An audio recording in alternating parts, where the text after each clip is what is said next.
ज्वाला पटेल के स्वर में यह गीत।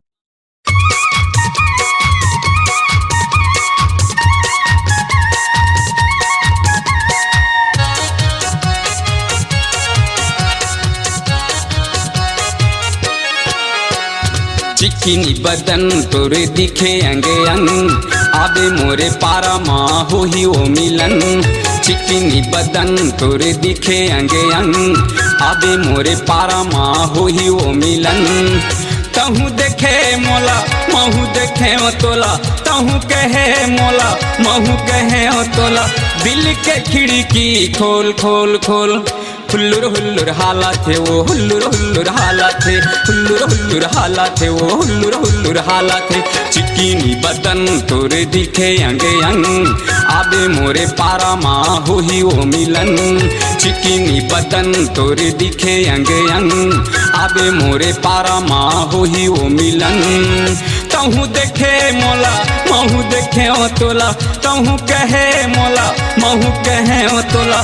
दिल के खिड़की खोल खोल खोल, हुल्लुर हुल्लुर हालात थे वो, हुल्लुर हुल्लुर हालात थे, हुल्लुर हुल्लुर हालात थे वो, हुल्लुर हुल्लुर हालात थे।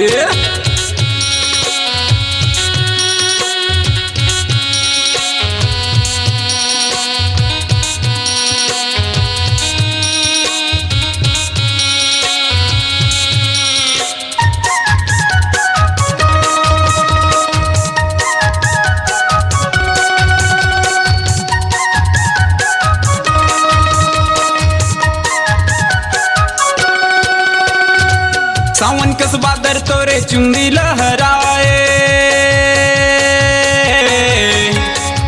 आँखी में गोरी तह काजर जाए।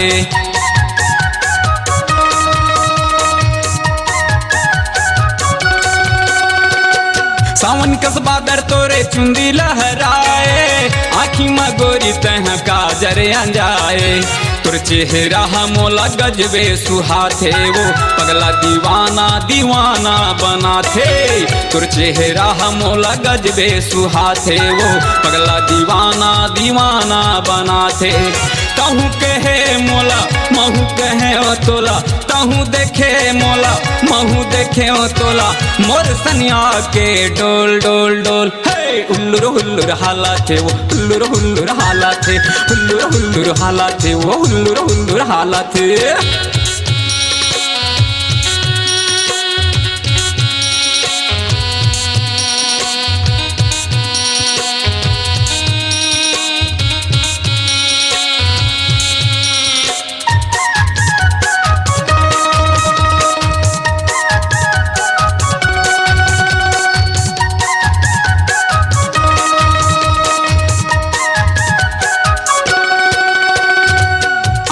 चानी गोरी दिखत जवानी,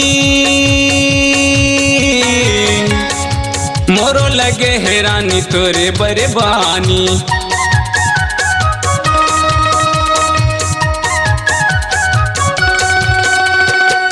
आमक चानी गोरी दिखे तोर जवानी, मोरो लगे हैरानी तोरे बरे बानी। जग्गू जुआला तोरे माया मामू हागे वो, जगन भाई सिटी पार के बला थे। जग्गू जुआला तोरे माया मामू हागे वो, जगन भाई सिटी पार के बला थे। तहु मजा ले ले महू मजा ले लो, तहु मजा ले ले महू मजा ले लो। मोर सन्ना के बोल बोल बोल, हुल्लुर हुल्लुर हालात थे वो, हुल्लुर हुल्लुर हालात थे, हुल्लुर हुल्लुर हालात थे वो, हुल्लुर हुल्लुर हालात थे। चिकनी बदन तोरे दिखे अंगे अंग, आबे मोरे पारा माँ हो ही वो मिलन। चिकनी बदन तोरे दिखे अंगे अंग, आबे मोरे पारा माँ हो ही वो मिलन। तहु देखे मोला महू देखे ओ तोला, तहु कहे मोला महू कहे ओ तोला। दिल के खिड़की खोल खोल खोल, हुल्लुर हुल्लुर हालात थे वो, हुल्लुर हुल्लुर हालात थे, हुल्लुर हुल्लुर हालात थे वो, हुल्लुर हुल्लुर हालात थे, हुल्लुर हुल्लुर हालात थे वो, हुल्लुर हुल्लुर हालात थे, हुल्लुर हुल्लुर हालात थे वो, हुल्लुर हुल्लुर हालात थे। अपनी आवाज को दीजिए एक नया मुकाम। डिजिटल रिकॉर्डिंग की दुनिया का जाना पहचाना नाम स्वरांजलि, जहां गूंजती हैं ध्वनियां अपनी माटी की सौंधी सुगंध के साथ। छत्तीसगढ़ी संगीत के विविध रंग जो पहुंचाते हैं पूरे प्रदेश में डिजिटल रिकॉर्डिंग के संग। स्वरांजलि स्टूडियो, नेमी चंद गली नंबर 2, गंजपारा, रायपुर।